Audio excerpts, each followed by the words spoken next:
everybody, welcome in and welcome back to episode number 118 of the 3 Count Out podcast. My name is Era, and joining me this week, I'm calling it now, your reigning defending national champions of all of college football ever to exist in all of time, Jackal Joker and Big Man Mike. Boys, how you doing? I'm going to show you my exact reaction as soon as I found out the Michigan Wolverines are playing for a national championship tonight. Hi, my name's Jackal. I know you and your avid love of college basketball, but yeah, they've been. Go ahead real quick while you're here. Just look up what their record has been in the March Madness.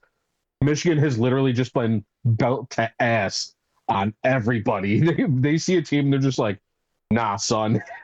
This is it. Just whooping that ass the whole time. 101 to 80, 95 to 72, 90 to 77, 95 to 62, 91 to 73. Is that good for basketball? Yes. Yes? Yeah. Yeah. Okay. I was they just beat a bunch of teams that were considered better than them by double digits. Yeah.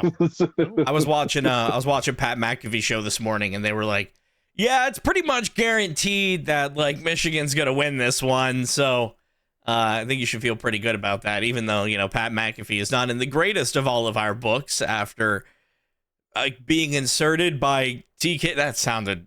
After being included in the storyline by TKO executives. I think we can either confirm drinking crap beer to cope with it. It's not good. I know the idea of anybody in TKO inserting into Pat McAfee. It's not a good idea. Same facial reaction. Apparently it was Ari Emanuel, who, by the way, was a Vince McMahon yes man, just saying. But apparently that was his idea because he really likes Pat McAfee. And I like Pat McAfee as well. I like his show. I've modeled some of the stuff that we do on this podcast after what Pat McAfee has done. He doesn't need to fucking be here. It's like, dog, you don't even go here. Like, hey, clearly this 15-year rivalry couldn't stand on its own with two of the best in the country by far. Hey, Mike, wrestling has more than one royal family. Don't forget that, Cody Rhodes. Anyway, I'm going to go make a phone call. My name is Randy Orton, and I know every single WWE legend to ever fucking exist. And then everybody goes online and they're like, what if it's Ric Flair? What if it's Ted DiBiase Jr.? What if it's Jackal's Piss Beer? It could be anybody. The only name that they don't throw out there is Pat McAfee because he makes no fucking sense. And then they put him in anyway because they're like, hey guys, you know how we're going to generate buzz for the main event of WrestleMania? We're going to have Pat McAfee talk about this main event of WrestleMania every single day on primetime ESPN all the way up until WrestleMania.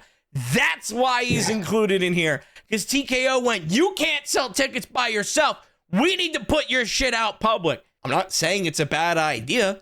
Obviously, putting Pat McAfee on ESPN and then saying, hey, buddy, promote the match. You're on 3 hours. Find 5 minutes to talk about it, right? Great idea. I understand the business reason. But from a story perspective, this makes no fucking sense. They could have picked literally anybody else. The only celebrity so far this year that I think I'm gonna give a pass is Speed, because this isn't his first time here. It's like his fifth. And pretty much all the other ones, he has just gotten his ass whooped. Got taken out by Randy Orton, 2 or 3 times, got speared to oblivion by Braun Breaker, and now is finally like in that thing. Granted, it's going to lead up to an absolutely S9 match that we don't need, but his makes sense. He's also super athletic. Pat, fairly athletic, but in a feud where it makes no fucking sense. And then I don't know what they're going to do with him from here besides be like, he's going to just be there and be like, yeah, I'm with Randy, yeah. Well, I know exactly what it's going to lead to, Mike. What? It's going to lead to Jelly Roll versus Pat McAfee at WrestleMania Backlash. So this was going to be my other point.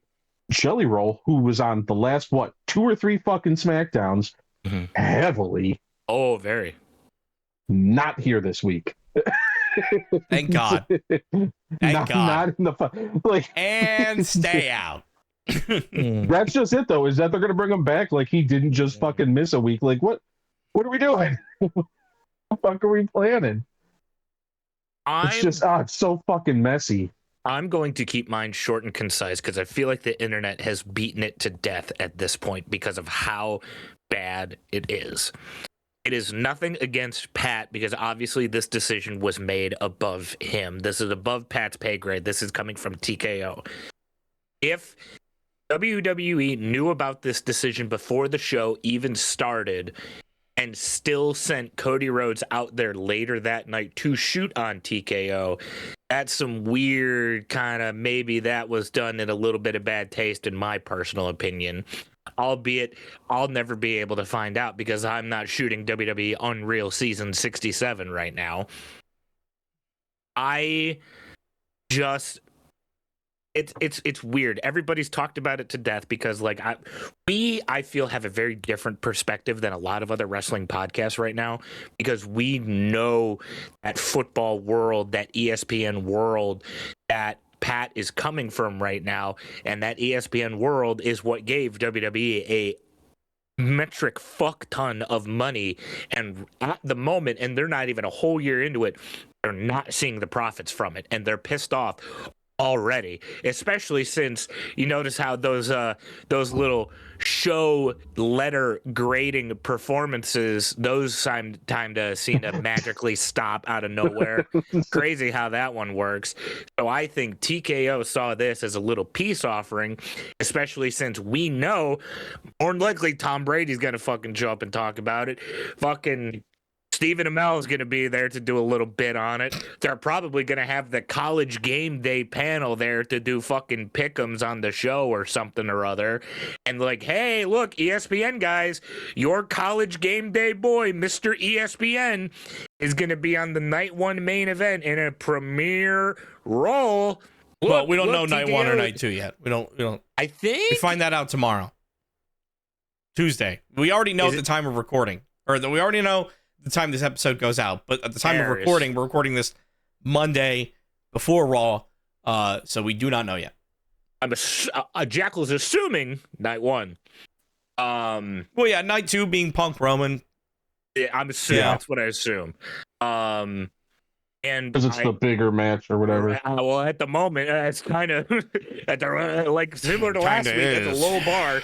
If last week was a low bar, right now we're in hell after last week's SmackDown. Then no, Hell in a Cell is a different pay-per-view. Oh, sorry. I put it in the group chat. You know, it says something when the biggest segment of the night was a comedy match. When that's your highlight of the night, like, don't get me wrong, it was funny. The Miz, Kit, Danhausen, even the ref. Great job by everybody. The hot tag to not doing anything and just running away. Great stuff. Obviously, all funny. You have to surround it with good wrestling, though, and they just... It didn't.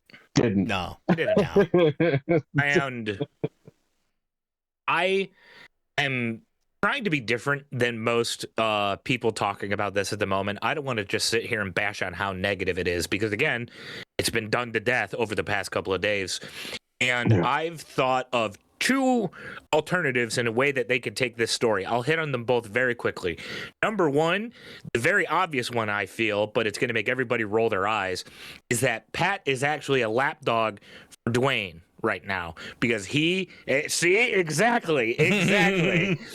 Because Pat and Dwayne have had that connection on his show where Dwayne has come on and talked about Elimination Chamber. Dwayne has come on and talked about the Cody Crybabies. Like, if you watch the Pat McAfee show, there's already that proven connection there. So I feel like that's a get out of jail free card, but that also means that Dwayne has to show up to work, which I don't think it's going to fucking happen. Yeah, he's kind of allergic to that. Yeah. The other idea I thought of that I want to get your guys' opinion on, that I feel WWE, I posted it on the TikTok account today, unfortunately did not get numbers, that it's in a weird spot that they've never had a chance to do this, where it could be not WWE versus WCW, it's WWE versus TKO in a way, like a. Here's the problem. Yes. That TKO team, what does that end up? Pat, Jelly Roll, Take your Speed. Well, not necessarily the celebrities. I'm saying you could take that and make it whatever you want it to be. You could take it and make all the corporate superstars that you like right now, all the ones that the fans are turning on at the moment, and be like, oh, they're just handpicked, this, that, and the third. Like throw anybody in there as this like a new age corporation type of deal, like corporate rock. I guess it's something. Right now, it's better than fuck all nothing. Here's my problem with that, right? Okay. Eventually, that means that, like, we always had Vince on. Jesus, you and that beer. So bad. We always had Vince on camera because of that. But Vince at least loved the fucking, the business. Ari Emanuel. That means exactly he would have to get on camera and fucking talk, and I guarantee you, it would be dog shit. So, like, they would have to have so many talking mouthpieces to not have him do that. But, like, if you're going to have a corporate takeover, corporate kind of needs to be there. And if that's not going to happen, it doesn't really work. And he's clearly a fucking moron. So, like, I don't want him anywhere near a wrestling ring ever. I think it would just go from even bad to even worse. Don't just be lazy and make Heyman the mouthpiece either. Heyman's already managing way too many fucking things right now. Heyman does not need to be. He's starting to get a little Don Callis-y. Right. Heyman is all fucking over, man. But that was just my little idea as I've been stuck at work again out in the rain. This ain't from a shower, unfortunately. This is. I mean, technically, it was a shower. Well, technically, it was a shower, but besides put some leave-in conditioner in your hair. Too? Yeah, I put some beard conditioner in, but it turns out it would just like nair, and by that's where it went. Yeah, fell right off. And I want to, I would say spend the time talking about happier things, but unfortunately, to me at least, didn't really seem like anybody in St. Louis was that happy to begin with.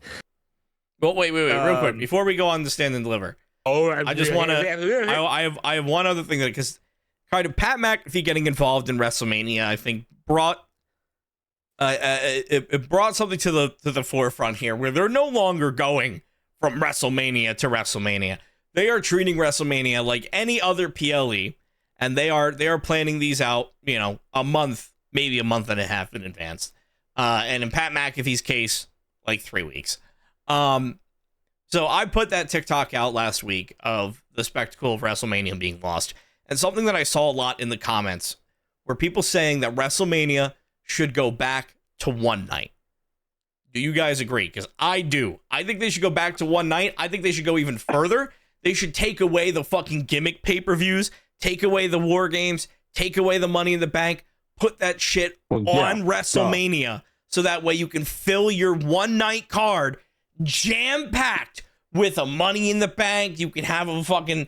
You can keep the Royal Rumble on its own thing, but like you could have all these different pay-per-views where all of these storylines are actually having this giant WrestleMania moment conclusion and not just trying to go, we need to fit 2 nights. So I guess we'll try to get as many people as possible into a ladder match. And then we'll do some singles matches. We'll do a tag match. We can't do tag matches both nights because we don't have enough. So we'll do men one night, women another. Like it feels like things are really pieced together now rather than actually like being this giant conclusion and culmination at WrestleMania. All right, you first, Jackal. That is my exact logic for only doing Jackalmania once a year. That is my exact logic because it is death by overconsumption. Because there, especially in the year of our Lord 2026, there is so much wrestling that they are trying to do. It doesn't feel special because it's going to happen over and over and over again. It feels special to us because we're not fucking buying ESPN Direct Unlimited Plus Hulu HBO Now. So now our once a year thing to watch a wrestling pay-per-view is WrestleMania. But they don't give a shit about us. They want the people who are there and will just say, yes, please, Mr. TKO. Please spoon feed me more into my little fat piggy little mouth and I'll take the next game and this and that. And they'll just consume everything. It's Raw. It's SmackDown. It's NXT. It's LFG. It's Evolve. It's Unreal. It's the podcast. It's the shorts. It was Speed. It was the Vault. It's everything that they are trying to do. They want to have and grasp your attention for everything. It doesn't feel special anymore because they aren't making it fucking special because they're worried about everything else now, man. It sucks. It really sucks. And especially due to the fact, again, I've beaten this to death on this podcast. Go back, scroll through the episodes and pick one. Record gates, record profits, record doors, record ads, record sales, record this, record that. Yeah, but let's lay off half the fucking team that could make WrestleMania feel more special. Let's run Vegas back. Let's run the same market back and charge double the ticket prices that we had last year to make it feel even less special on top of that. Another thing that made Mania feel special, what if it comes to our town this year? What if it shows up to Philly again? What if it shows up to Detroit again? What if it goes back to like Orlando? What if it goes to anywhere else that it hasn't been before? Because again, it's okay, we're going to go to San Francisco, then we're going to go to Vegas, then we're going to go to Dallas, then we're going to go to New York, and then we're going to New Orleans, and then we're going back to San Francisco, then back to New York, then back to New Orleans, then back to Dallas. Like, it's not special anymore because they aren't making it special, and I fucking hate it. As I'm wearing the stupid ass shirt, they aren't making any of this feel special anymore, and it sucks. It really sucks. And no, Pat, that Attitude Era did not have the What Chance start in the Attitude Era. The What Chance started early Ruthless Aggression Era, and no, Orton was not a part of the Attitude Era. Orton started in the Ruthless Aggression Era, Pat. Sure did. Fucking A. Yeah, they started with like the gimmick pay-per-views. Jeez, you and that beer, man. That's the fight of the night right there. But they started with the gimmick pay-per-views. You know, you had the Hell in the Cell pay-per-view, which was not great. They had the TLC pay-per-view, also not great, because you're like, all right, what? Is every match going to be a TLC? No. There's going to be a tables match. There's going to be a ladder match. There's going to be, then they had like the stupid tables, ladders, and like Chairs and stairs match. Chairs and stairs. Big Show Eric They Rowan. did dumb shit like that. Elimination Chamber, when it came out, yeah, it was when Eric Bischoff was around, so downside. But then it was this match that hadn't happened before. It was fucking No nuts. Way Out, not the Exactly. Elimination Chamber. And it just No Way hit Out. so much. It was so impressive, so well done. And then they went, wow, everybody loved that. Let's make a whole pay-per-view around it. And again, just kind of fucking ruined it to make it like the last one. The last couple have just been kind of nothing burgers. You get a couple cool, like, high-flying spots, but, like, it used to be people were almost killing themselves. I mean, shit, RVD ended up hurting himself and getting pinned off of his own move. And that was a real thing that happened. Like, he actually injured himself, so they had to just kind of like, okay, well, you're pinned now instead. But, yeah, and then we get to if you're going to do 2 nights, cool. It still has to be a spectacle, right? You have to make both nights somehow feel like it's the fucking Super Bowl. That was what WrestleMania was. That's what they always say. This is our Super Bowl. And then Vince went, no, fuck you. The Super Bowl's like their WrestleMania. And it was always supposed to be bigger and larger than anything else going on. And that's why, you know, TNA had Bound for Glory, which was supposed to be their WrestleMania.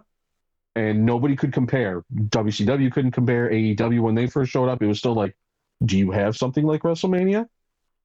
It was always that thing. Now WrestleMania is just kind of like, oh, there for a couple nights. You're going to get a couple really big, cool matches. Other than that, we're going to have someone's aunt called Kid Rock sing while he's drunk. And then he's going to make out with a fat chick in the front row. Really? That happened. Woman? I said Kid Rock. Oh. Yeah. Oh, yeah, making Really? out with no, he made out with that big Vine girl, remember? Hawk Tour? No, I said big Vine girl, not hoary Vine girl. Also TikTok, you said. And it was a Vine girl. It was a girl that got popular on Vine first, the big redneck one. It's just, if you're gonna go back to one night, then yeah, it's got to be one of those like, cool, we're starting at fucking 6, we're going till like 11 or midnight.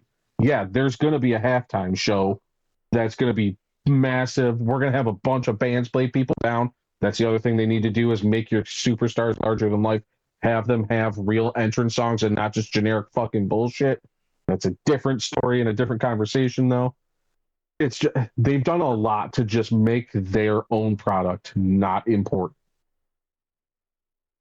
Yeah, one of the things that I think really helped with WrestleMania and building the spectacle around WrestleMania was the idea of WrestleMania weekend, where WWE would take over a town, they would run their NXT events, they would run WWE events, they would run house shows, they ran a SmackDown, they did the indie shows, everything was happening.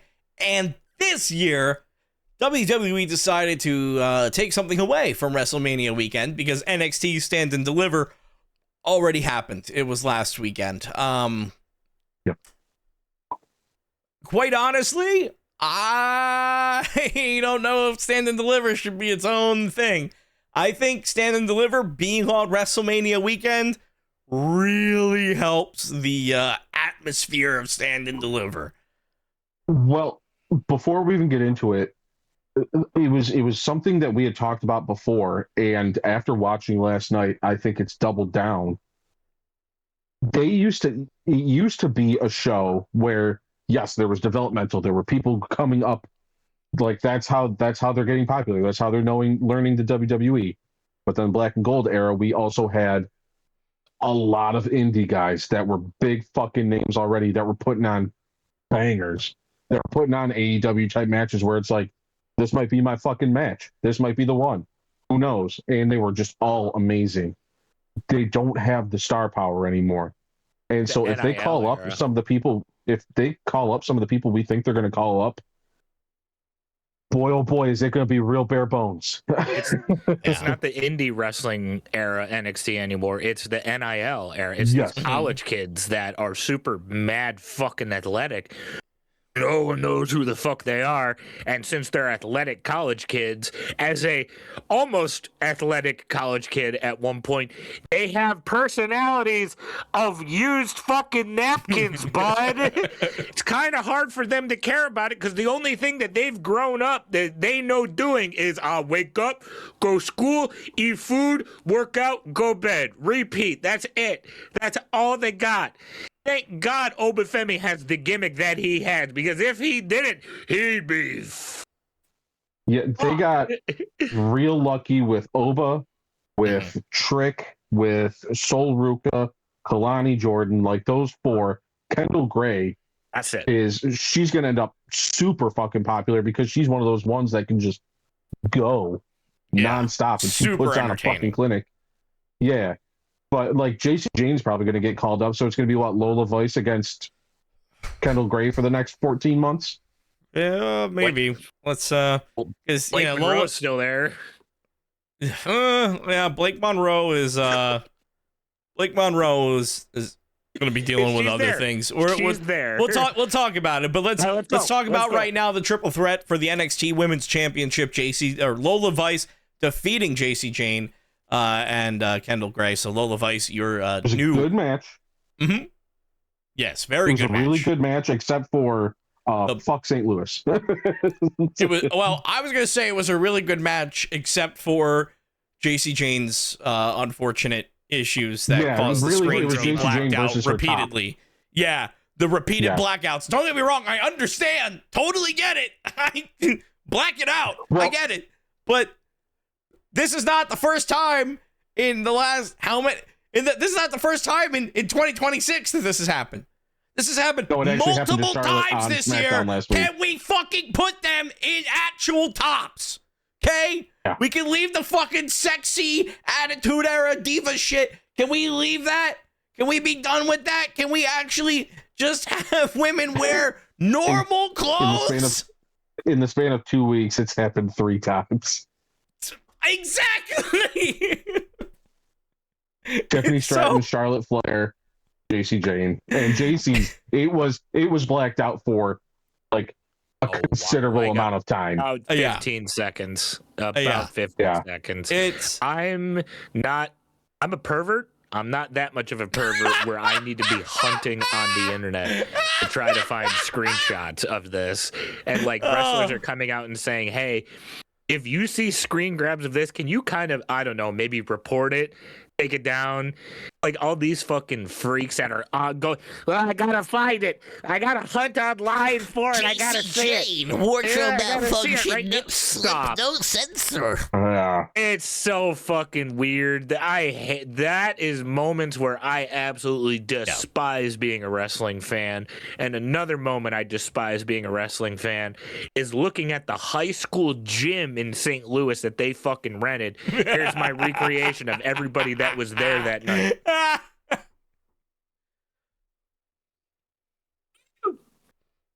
Hey. Johnny Wrestling. Took the spectacle of Stand Deliver.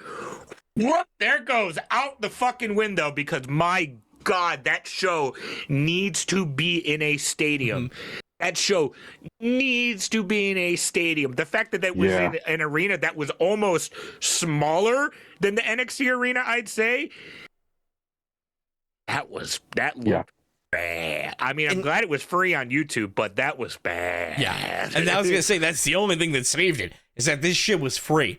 St. Louis only cares about Randy Orton.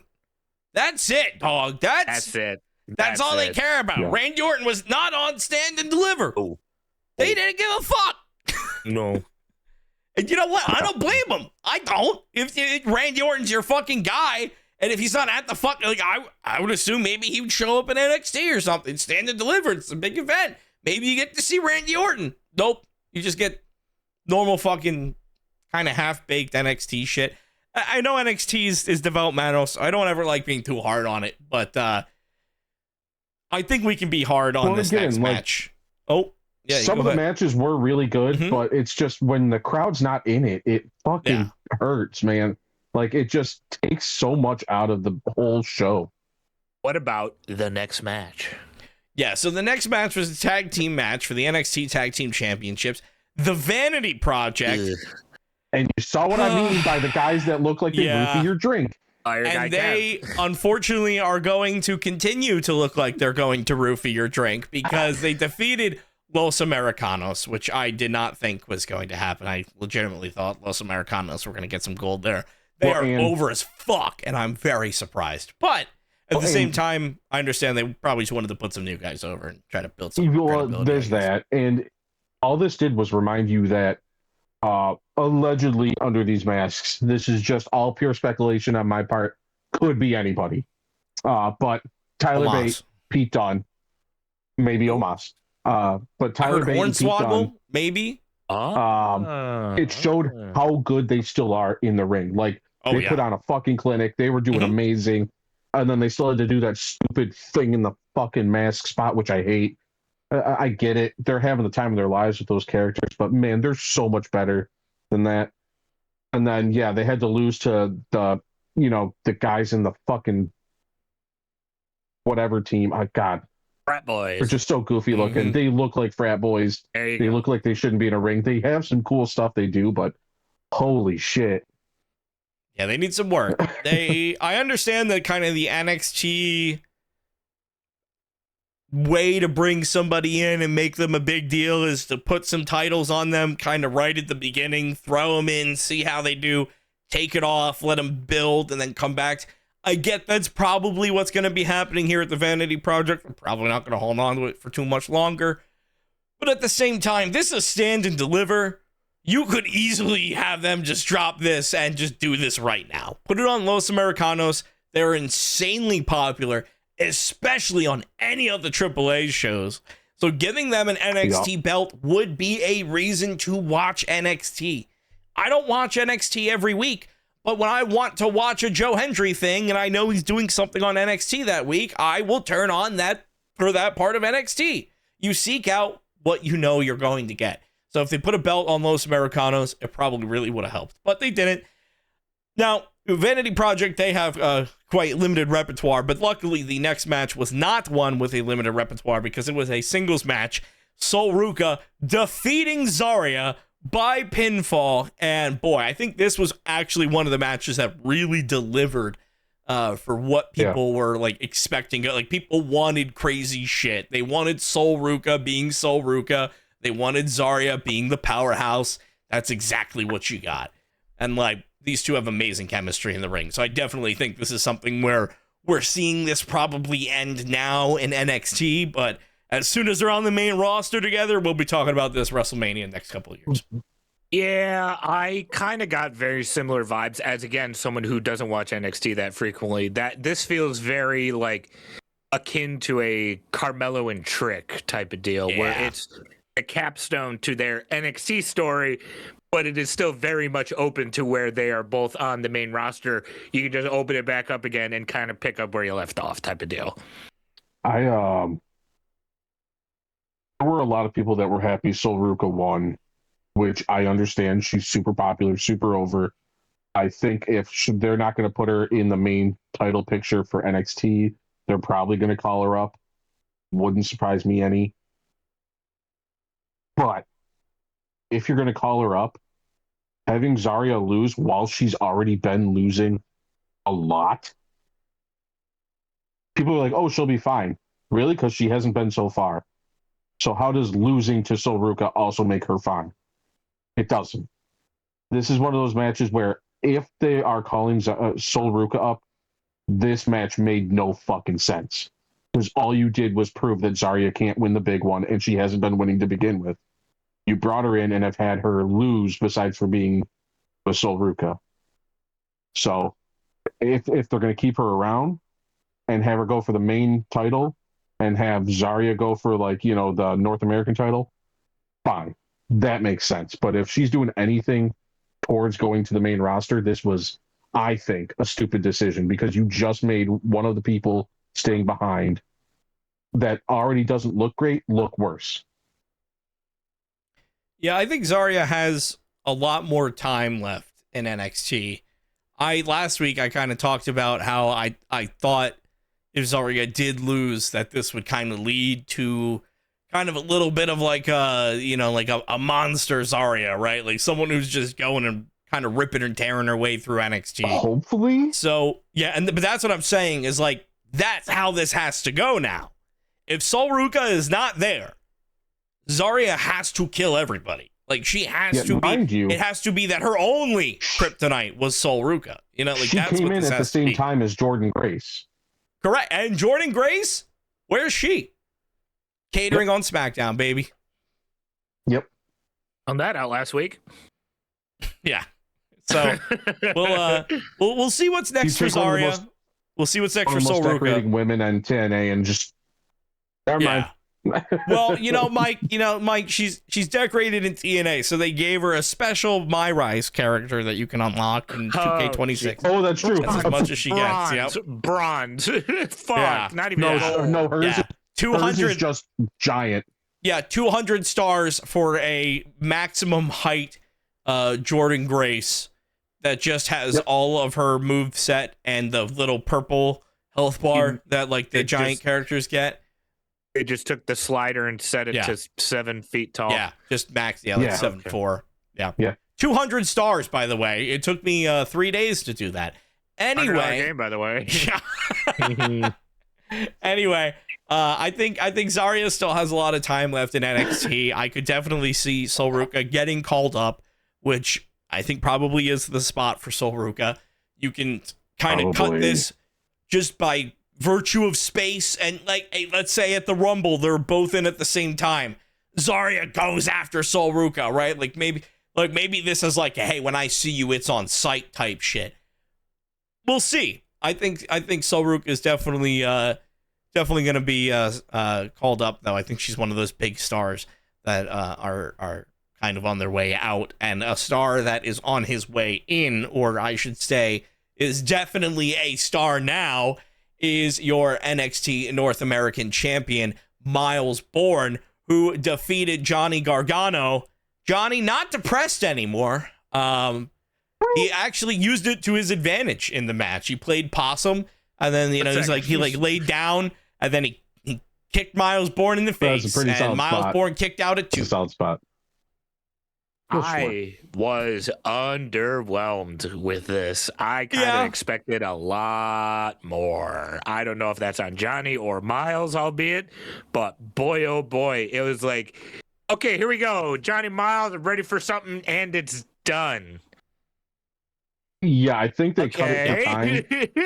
But then also... This was one of the longer ones. This was like 14 and a half minutes. It felt so short. Well, I guess technically, in my mind, going to Black and Gold NXT for a Johnny Gargano match, it felt short as fuck. So this was longer than the tag match. The tag match was 13 minutes.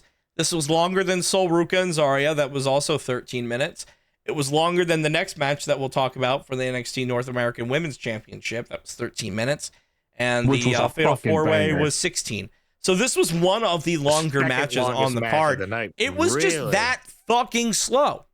Yeah. Well, no, remember, again, if you scroll up in the chat too, like you can see, I was like, oh, we're already at the main event. Like this pay-per-view is just... Oh, yeah. No, there was not a match on this card over 16 minutes. No, and that was... I think that also hurt it because, yes. Jackal said, you had no 30-minute bangers going on. You had nothing like that. Johnny wrestling is Johnny fucking wrestling because you're like, I can watch him do 5 minutes or 40. I could comfortably sit and watch Johnny Gargano do a 40-minute match, and you're like, that was one of the best fucking matches of the year by far.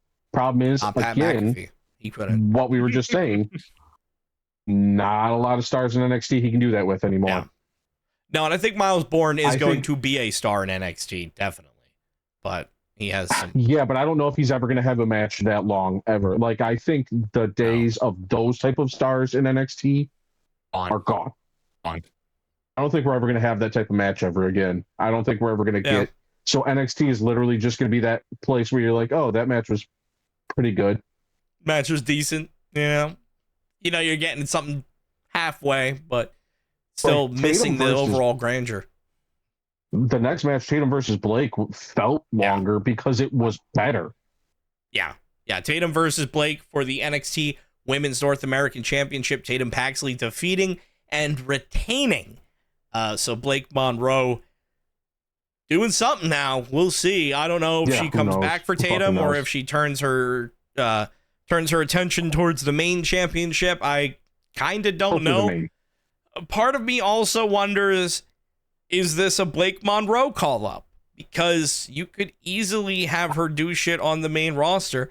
The problem that I would say to kind of keep her away from like Tiffany Stratton, let her kind of let her be the spotlight on her show. Yeah. There's some people that she should definitely avoid on the main roster, but listen, she carried the AEW women's division. She could be a very quick call-up. I don't think it's a bad idea, and quite frankly, I don't know what else she does in NXT besides go after a championship again, which, sure, but then you're just losing to just kind of keep it going. There was really nothing in this match that felt like it was like, oh man, I need to see the next one. It was kind of like, oh, okay. So what next? Like, all right, cool. It's a weird spot because when you think about the women's division, like a lot of the women at the top right now, I feel are not old like a Punk or Roman or Cena old, but definitely old in the realm of like the women's division in particular, like how Charlotte's getting up there. Becky is like she just turned 40, which is I think that's. Never mind. I'm not going to say anything. I'm not going to say anything because You I want to don't guess want some to speak on it ages? too much. Nope. No, thank you. I know I recently watched something Probably where Natalia. Becky Lynch has come out and said, like, yeah, this is my last contract. I want to be a mom. I want to do this. I want to do that. Like, these women don't want to do this forever. So I feel like just as much the men's are going to start walking away from this, the women are too. And really, if you look at the bottom part of the women's division right now, not looking the greatest, especially when you're grouping them together in a pack of pussy destroyers. Granted, they're on SmackDown. However, if you're just sticking them with Jade Cargill and the champion of the roster right now, I think that does unfortunately speak on Mitchin and B-Fab. Jobbers, I know, but also you got to kind of start building some people up. And I think a Blake Monroe going to the main roster is definitely going to help. Hey, Triple H, real quick, because I know you're watching. I'd really, again, still love a Pussy Destroyers t-shirt. I'd buy that in a heartbeat. Listen. Every once in a while, WWE puts out some sus merch, and I'm like, all right, I need to buy that just to kind of give them the bad business ideas, like the RK Bro 420 Smoke It shirt. I bought that. And I was like, oh, fuck that. Weed merch? Bought. You gotta do a picture, like a JPEG of a cat and Destroyer underneath it, and that's how you get around it. It's perfect. Oh, or cats hitting a Mexican Destroyer. That'd be dope. That'd be dope. Oh, there you go. There you go. I'd buy that shirt. Did they do a Mexican Destroyer in the next match? Well, the next match was a Fatal 4. Yeah, there was no Mexican Destroyer. However, it was quite an entertaining match, a Fatal 4-way match. That was also for the an entertaining NXT match. Men's Championship. Tony D'Angelo defeating Joe Hendry, Ricky Saints, and Ethan Page. I think, based off of what we were talking last week, that Tony D'Angelo wins here and the other 3 men go up to the main roster to start to fill those spots that are going to be opening up soon. However, I could see maybe keeping Ethan Page or Ricky Saints or both back in NXT. I think Joe Hendry is a definite call-up whenever these next round of call-ups happen, but I do not necessarily see Ricky Saints and Ethan Page moving on just yet. I think they're very popular in NXT, and they kind of want to. I think they're a very good buzz for NXT. Their social media does very, very well. Yes, they work very well off of each other. So I think it's one of those things where you have to keep some people that are valuable. And not that Ricky Saints is too different of a character from Ricky Starks, but I do think that there are some differences there that, Don't tell him. Don't tell him. What do you mean? It's like talking to him about Santa. Don't tell him. Oh, okay. What about Santa? Nothing. He loves you. Nothing. He loves you. You're a good boy. It's okay, Mike. You've been a very good boy. You're going to get presents this year. Deep breaths. I was worried. Deep breaths. But Tony D finally winning the big one, getting that NXT Men's Championship. I've been a big fan of Tony D'Angelo the entire time. Same. So I am very, very excited to see him with this championship. And a very solid, decisive win for Tony D'Angelo, I felt. It felt very all right, he's got it. Now what? There's no kind of... I mean, it was a fatal 4-way, so there's always, fuckery and bullshit that happens. But I felt like this one was a very good match and kind of a very, again, if you can keep Ricky Saints, you can keep Ethan Page, you have Tony D'Angelo with the main belt. The NXT men's division is kind of, at least on that kind of main event level, looking kind of okay. You're still going to be missing some huge names like Joe Hendry, but you're all right. But at the end of the day, you're developmental. Missing names is part of it. So right, it's the whole point of it to kind of send people on their way and start building people back up again. And realistically, if I had to pick between the two, I think Ethan is probably the one to go up to the main roster, just because he's been there for. He's been there a lot longer. Yeah, it's true. Yeah. I want to just also say, for starters, holy blow. with the hair. My God, that mane was majestic on Tony D. That Tony got the hair, dog. like a lion. Golly. Yeah. It was the most fun I've had watching an NXT match in maybe about a year and a half, but also that's not saying much. Granted, it was fun. I enjoyed it. Everybody's going to be moving to their respectful spots. I'm excited to see who moves up the NXT ladder to kind of get back into that main event scene from here on out. Let's go. Big ups to the Italianos, baby. Hey! That's not even him anymore. He's just a guy that's like, Yeah, he's still Italian. I'm angry. I mean, he's still Italian, but he's just a dude. He's just Tony D'Angelo now. He's kind of dropped all the gimmicks. I like it. Yeah, that's the unfortunate part. Yes, he's dropped the gimmicks, but man. At the same time, I feel like it's it's Mafio's always going to be there somewhere. You know what I mean? Like, there's always going to be that part, that history to his character. It's just right now he's locked in. He locked in to get his championship. He had to drop the bullshit. He gets the championship. He gets some credibility. Now, Stand and Deliver was not the only. Well, it was the only pay-per-view that happened last week, but it's not the only pay-per-view that we're talking about this episode, because on Sunday at 7:00, because they're in Canada, WWE, AEW is going to be having Dynasty. They're in, I think, Vancouver, I think. So they're going to Vancouver, huh? Yeah, they're going to Vancouver there, yeah. I'm ready for some rapid fire because I know there's going to be fucking 14 matches here. So far, only 6? Okay. So far, only 6. And guess what? One of them is a pre-show, which means we don't talk about it. Yeah. So sorry to Alexander Windsor, but we're going to be moving on. The first match of AEW Dynasty 2026 is a AEW World Tag Team Championship match. FTR going up against Cope and Cage. Cope and Cage have been on a little bit of a tear recently through the AEW backstage roster, so I feel like this is going to be ref bump. They almost got. Yeah, There's gonna be a ref bump real early, and then FTR is getting their shit beaten. Yeah. Cage has just been going on a tear of just hitting people with chairs, and he almost got Renee with it. But yeah, it's just been. They come out to the ring. Cope just goes, "Man, do your thing, man." And then they concerto somebody later. And I think this is that one we talked about it way back when, where they're like, all right, at some point they're going to win the titles. Here we go. Yeah, it sounds like two violent old men are about to run roughshod over AEW's tag division right now, and I'm here for it. I think they'll probably do the Sting thing where maybe not. Maybe I'm wrong. Maybe they will lose to somebody. I don't know who. I definitely think they're beating FTR, though. Don't worry. Jericho's going to form a new tag team since he's back for an extended period. I will kill myself on your lawn. Jericho he's not the learning tree anymore. He's purple. He's purple Jericho. Jericho might find himself shoved into an AEW Dynasty match last minute because, like we said, there's only 5 matches announced so far. One of them is one of these empty spots is due to an injury of Kyle Fletcher.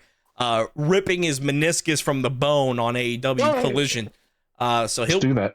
Yeah, he'll be out for a little bit. Understandably, AEW has a spot to fill right now. So I think Chris Jericho might get slotted in there, but we don't know exactly where he is yet.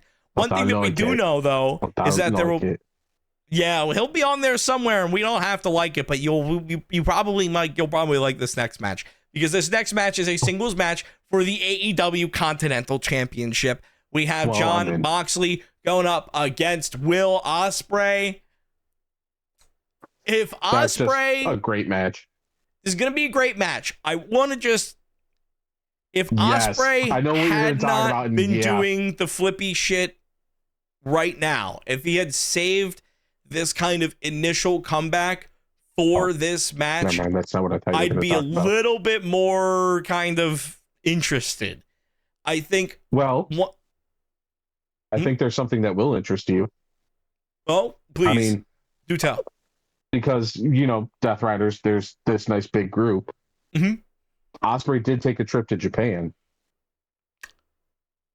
and it sounds like some of the United Empire might be Might be I paying wouldn't a hate visit that.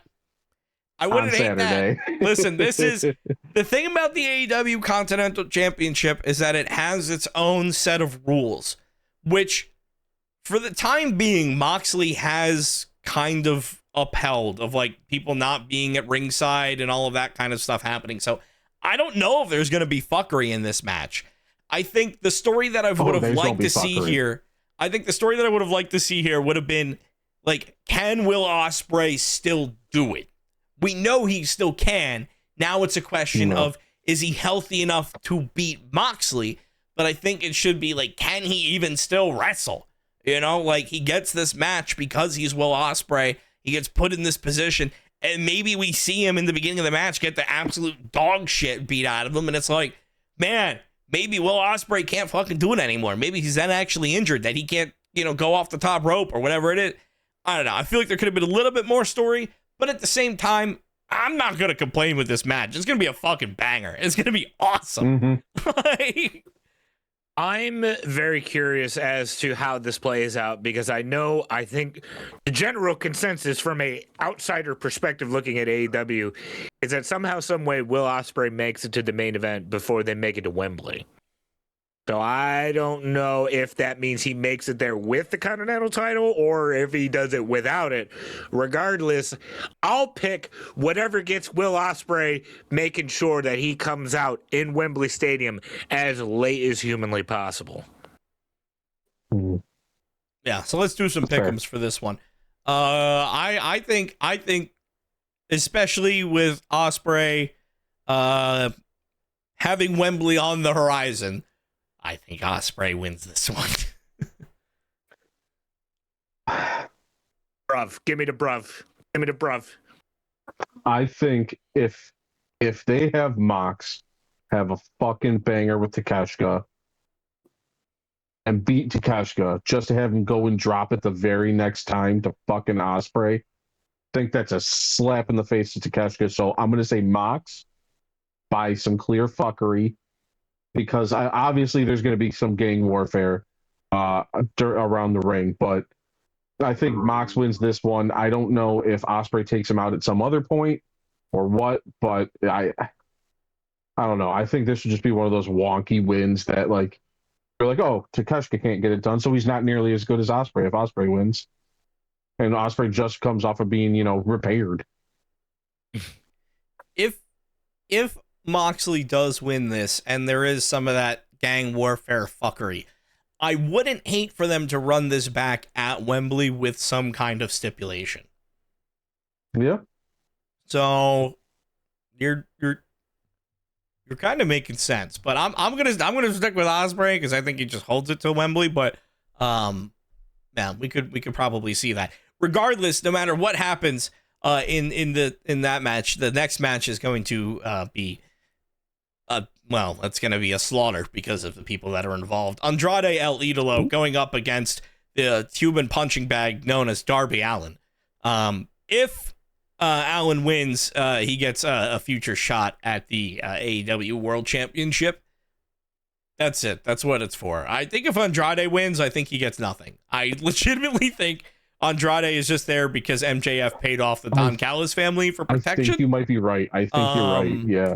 So I think it's probably just going to be Andrade beating the shit out of Darby, and 5 or 6 coffin drops, and Darby wins 1, 2, 3. Well, you're also missing the dive outside the ring where he just clips Andrade and then smashes full force into the barricade. That was included in the Andrade beats the ever-living shit out of Darby Allin portion. Yeah, that's good. I'm not kidding. It's gonna be like 15 minutes of just bam, bam, bam, bam, like just beat the shit out of them with chairs and shit. Yeah. And then it's Darby Allin comes back. Superman. This match is that Andrade is going to lawn dart Darby Allin into a OnlyFans model's asshole. Ooh, that'd be fun. That's my pick. Honestly, Darby getting thrown into the crowd, you might not be too far off on. That'd be really funny. That back elbow that Andrade does that looks real convincing about 95% of the time already. Yeah. I think that connects at least twice. Yeah. And he just really... And you watch him just drop. I think this is going to be, if you've ever wondered the difference between like lucha libre and like American hardcore high flying style, this is the difference, where you're going to have Andrade doing actual wrestling moves, and then Darby Allin goes, yeah, that's tall, I'm going to jump off of that, and you're going to have to catch me. So I'm going to throw my body full force at you. So it's going to be an interesting clash of styles here. But again, the reason why this match was even happening in the first place is because Darby Allin could probably will be the AEW #1 contender after this match. And again, Andrade is only here because the Don Callis family was hired by MJF to basically keep Darby Allin busy. Because MJF finds himself in a match against the one, the only god of professional wrestling, Kenny Omega. Yeah. The god versus the devil. MJF versus Kenny for the AEW World Championship. Goosebumps. And this is what I mean when I say like the spectacle of WrestleMania is gone, because we're talking about those matches and we're like, yeah, whatever. And then we're like, MJF versus Kenny. Fuck yeah! Like, and that's the kind of match you need. It's just on a Dynasty pay-per-view where they were like, yeah, we need to just build something up before we get to Wembley, so here's a pay-per-view. I know they did it before, too, because I remember us talking about it, but that was when Kenny Omega was about ready to explode, and that was when MJF's shoulder was about ready to fall off. Yeah, I think those two men were both very hurt.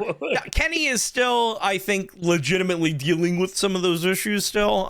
They did a promo last week where they were like, you're ready to explode, but kind of all the same lines that they used before. And beautiful hair plugs. And then Kenny took some shots back. So I don't know how much of it is. Yeah, I don't know how much of it is like real and how much of it. Yeah, I think Kenny is a lot healthier than he's putting on, but than last time at least. I think we have a much healthier Kenny, so I'm happy about that. Yeah, the way he talks sometimes is if Markiplier was a wrestler. That's so fair. That's so fair. Like you listen to Kenny cut a promo and you're like, Mark? Hello, everyone. My name is Kenny Omega. Welcome on back to another episode of AEW Dynamite. So that's so stupid, but you're so fucking right. I was watching that promo, and when he went, "Your beautiful hair plugs," I was like, Markiplier? Wow, I don't care who wins this. I just want this match to be a fucking banger. I don't care. I won't even pick. I don't care. That's all right. So if MJF wins, we're most likely going to get MJF versus Darby Allin, which we know MJF is fully willing to do terrible shit to Darby Allin. That match would be incredible. He might get off on it, actually. Yeah. On the flip side, if Kenny Omega wins, do we get Kenny versus Darby? I would assume so. They had a face-to-face on Collision. Because we haven't seen that match before, have we? No, I don't think we have. Or at least if we have, it wasn't anywhere near the same. It was not the same Darby Allin. It was a while ago, yeah. That's what I mean. Like, that's a whole different match that I can't even fathom how that'd be. That, I think Kenny Omega versus Darby Allin is probably one of the few times where we would see Darby Allin actually wrestle. You know what I mean? Like, he can wrestle. He's a wrestler. You don't get hired at AEW. Well, I don't want to say that actually. I think he would do a lot more. Like, he would do a lot more flippy shit instead of just a lot more almost killing himself. Yeah. I mean, Kenny kind of forces a style on you. You know what you're getting when you get a Kenny Omega match. That being said, I think the idea of MJF and Darby Allin, that's where I'm kind of leaning. Because if Kenny is actually hurt, if he is having issues with the diverticulitis, then it's like, okay, do you put this belt on him and risk literally any match being his last match? Or do you say, hey man, you're Kenny fucking Omega. People know how good you are, And you having a match is the equivalent of Roman Reigns having a match. They're essentially both working the same schedule. So I think Kenny's actually wrestling right now. Well, yeah, but I mean, like they're they both go away, they pop, like they're both the names of that company. So I feel like Kenny Omega, does he need an AEW championship right now while there's a risk of him actually leaving? Now, if he's not hurt at all, fucking put it on him. Put that belt on him. Right. Put it on him while he's healthy. Run him into the ground. Get what you can out of him. This is the last shot that you get with Kenny Omega. But MJF just had that match with Hangman. I don't know if he would get his ass beat by Hangman and then lose it like a month later. I don't really know. Exactly. I think it's MJF getting a real solid win over Kenny Omega. Dare I say, maybe even a clean win over Kenny Omega, because he's better than you and you know it. Like, he can have that win, and if he wins over Kenny Omega cleanly, you're never going to hear the end of it. So I think this match could go either way. My guts, pun intended, my guts leaning towards MJF. He's the Mine's favorite facing the camera for a reason. Hey, yo. My gut. Oh, sorry. I think just you saying, like, just the material that MJF is going to get out of this right after the fact, I think is the most, like, titillating thing for me personally. Fuck it. Give me the scumbag. Give me the Hebrew hunk, baby. Why not? Fuck it. Let's go. I think they're calling him Big Hebrew, but I do like Hebrew hunk. That too. That's real good. AEW, put that one on a shirt and cut us a check. When that pops up on Wednesday, I'm going to start asking where our royalties are. But because you both picked one guy, I will, of course, pick the other. I'll pick the god of pro wrestling, Kenny Omega, to win this, and then we get Kenny versus Darby in a weird fucking match. Yeah. Listen, it's Kenny Omega. He's a safe pick. Hangman has been quiet recently. He comes out, he takes out Darby Allin. He goes, I'm taking the fucking match. I don't care about this title thing. So we get Kenny versus Hangman at Wembley, and everybody has an erection. Even the women. Oh, hey, yo. Well, speaking of the women, 14 more matches to get added.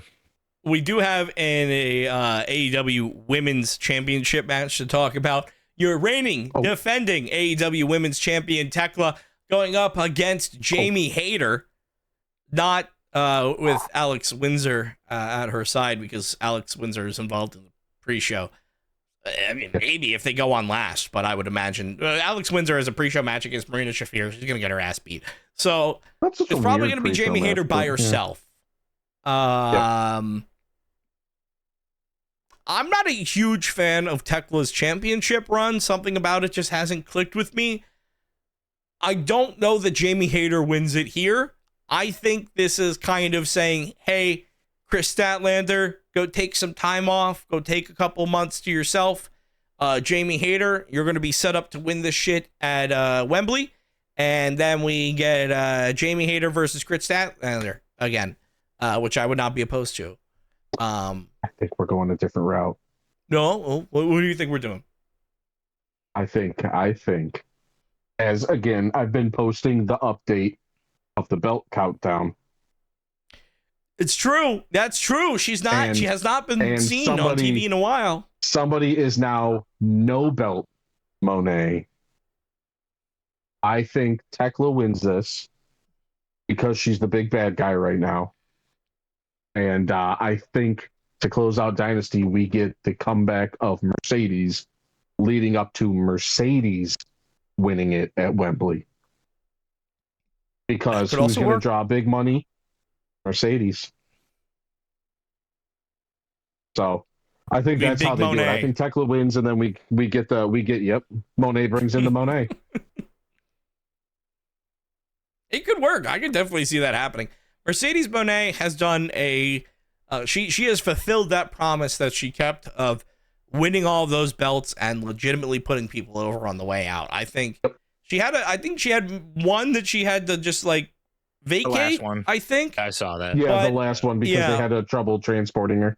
Yeah, but I think Because to get on a plane is expensive as fuck right now. right now. Also, there's things called wars. Oh yeah. There's a lot of things happening. But the matches that she had when she lost those belts, I went and I I would watch those clips of those matches because I wanted to kind of stay up to date, and they were great. They were amazing. Yes. She put those people over, and I think this is gonna be a great time if she does come back to AEW. Obviously she'd be poised for that main championship, and she's gonna get it. But now's the time, not when she's holding everything else. Now she can focus on AEW. I am a man of my word. I said I would eat my words. I'll believe it when I see it. And now I see it, and now I believe it. I am very impressed with what this entire storyline brought. At first, when everything was going on, I thought it was very a conceited arc or angle, if you will, but clearly I was proven wrong, and I apologize to Miss Money if she ever does grace her ears on this podcast. And I think with that very Tony Storm sized hole in the main event scene of the AEW women's division right now, I think it is a perfect time for Miss Money to show back up again, especially also since that Ronda Rousey match, or that Ronda Rousey appearance, was also just like a one-time middle finger towards it was just a one-off. Just to be there to help out Marina Shafir, get a pop, get some plug for her fight. Hey guys, that's about it. Yeah. Oh, okay, bye guys. I think Ronda Rousey, maybe weird, after her but fight whatever. she pops up once or twice, but I don't think she's coming back. I don't know. Pretty much all the reports just said, "Oh yeah, that was just a promoter fight." Yeah, no, that's why it's like maybe she comes back once or twice just to maybe follow up on it. But I think she had that like last match in Ring of Honor and kind of just left, and I think she's good now. She's just like, all right, Yep. I'm cool with it. So, and you know what? AEW dodges a bullet if Ronda Rousey doesn't come back. So big time. Big time, big man. Goodness gracious. yeah. But I mean, again, I don't know what it is about Tekla's championship run. It just hasn't clicked with me. But I do See, think and I'm on the other side of it. I enjoy the shit out of her. And She's fucking weird. And that's She's why I weird know in it's the way me. only Germans can be. Divorce. That's fair. That's fair. I She don't know. just I think goes out, she's she just talks some flexible. mad shit, and then she backs it up. And she's flexible as hell. And That's there's a back nothing man. wrong with that. How you doing? Better now. I'll also want to be better once Finn Balor decides to kick the shit out of JD McDonough later tonight as Monday Night Raw is going on. And unfortunately, we can't talk about that until it happens. And Mike, you were about to say something? Well, I was gonna say, so they're obviously still showing like the whole Pat McAfee bullshit, and CM Punk opened the show and just ripped him the fuck apart.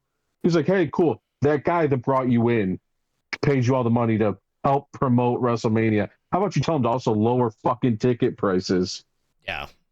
Ooh. The thing CM Punk got a little sassy to just open the show. He did. The thing that I don't get the most about Pat McAfee is that he came back and just like immediately started trashing everything. Where he was like, "This fucking sucks. This show sucks. Terrible. Why the fuck would you care about WrestleMania? You have to put Randy Orton there." Bro, Randy Orton was already in the main event before you came back. Randy Orton has already been around the main title picture before you came back. Randy Orton is responsible for some of these fucking high-ass ticket prices and shit. The only reason why this shit sucks and why the sales are at a record low is because the ticket prices are at an all-time record fucking high. Nobody can afford your shit. It's as simple as that. So they've also been showing this like sweepstakes giveaway thing where you win 2 tickets and $2,000 cash. I've gone to the site twice. Sweepstakes has ended.